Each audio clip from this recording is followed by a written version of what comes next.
सुबह 7 बजे की खबरों में आप सभी का स्वागत है। मैं हूं नीलू। करते हैं आप खबरों की शुरुआत बात राइजिंग भारत की। तो न्यूज 18 के मंच पर प्रधानमंत्री नरेंद्र मोदी ने वक्फ कानून में संशोधन का जिक्र करते हुए कहा कि संसद में वक्फ संशोधन बिल पर दूसरी सबसे बड़ी बहस चली।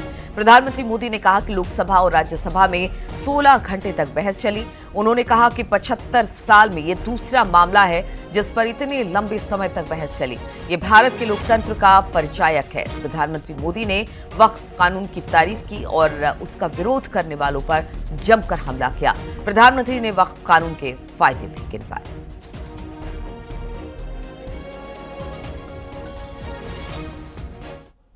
कई राज्यों में गांव के गांव हजारों हेक्टेयर जमीन अब एनओसी और कानूनी उलझनों में फंसी पड़ी है। मंदिर हो, चर्च हो, गुरुद्वारे हो, खेत हो, सरकारी जमीनें हो, किसी को भी अब भरोसा नहीं रह गया था कि उनकी जमीन उनकी ही रहेगी। सिर्फ एक नोटिस आता था और लोग अपने ही घर और खेत के लिए कागज ढूंढते रह जाते थे। जो कानून न्याय के लिए था वो डर का कारण बन गया। ये कैसा कानून था? साथियों, मैं देश की संसद को सर्व समाज के हित में, मुस्लिम समाज के हित में एक शानदार कानून बनाने के लिए बधाई देता हूं।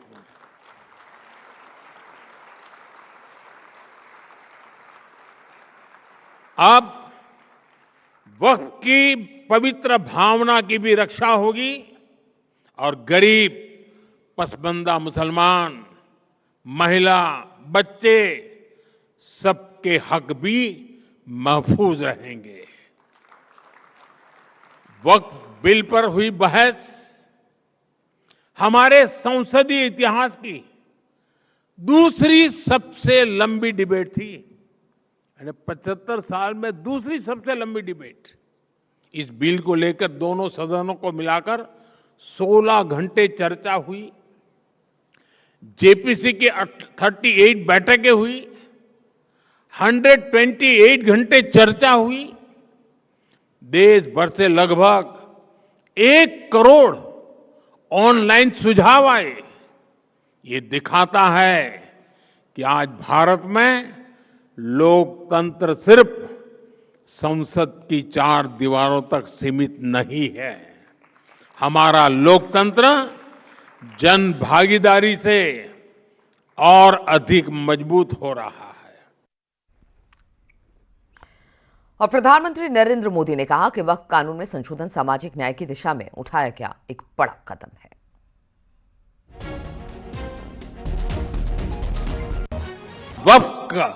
वक्फ कानून में संशोधन का बिल पास हुआ, यानी सामाजिक न्याय के लिए एक और बड़ा और ठोस कदम लिया गया।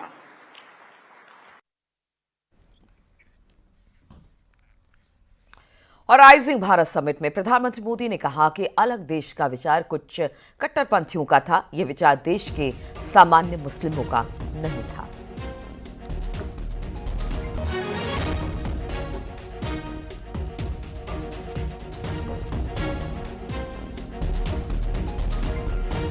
ये तुष्टीकरण की राजनीति कोई नई नहीं है।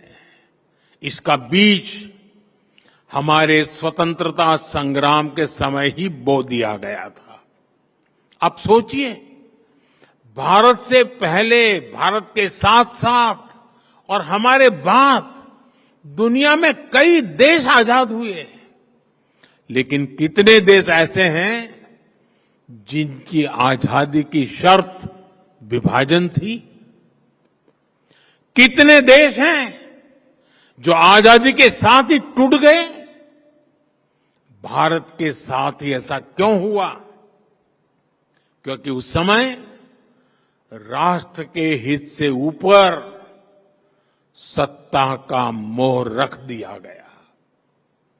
अलग देश का विचार सामान्य मुस्लिम परिवारों का नहीं था, बल्कि कुछ कट्टरपंथियों का था, जिसको कांग्रेस के कुछ नेताओं ने खाद पानी दिया ताकि वे सत्ता के अकेले दावेदार बन सके। साथियों, तुष्टीकरण की इस राजनीति में कांग्रेस को सत्ता मिली, कुछ कट्टरपंथी नेताओं को ताकत और दौलत मिली, लेकिन सवाल ये है, आम मुसलमान को क्या मिला? गरीब पसबंदा मुसलमान को क्या मिला? उसे मिली उपेक्षा, उसे मिली अशिक्षा, उसे मिली बेरोजगारी।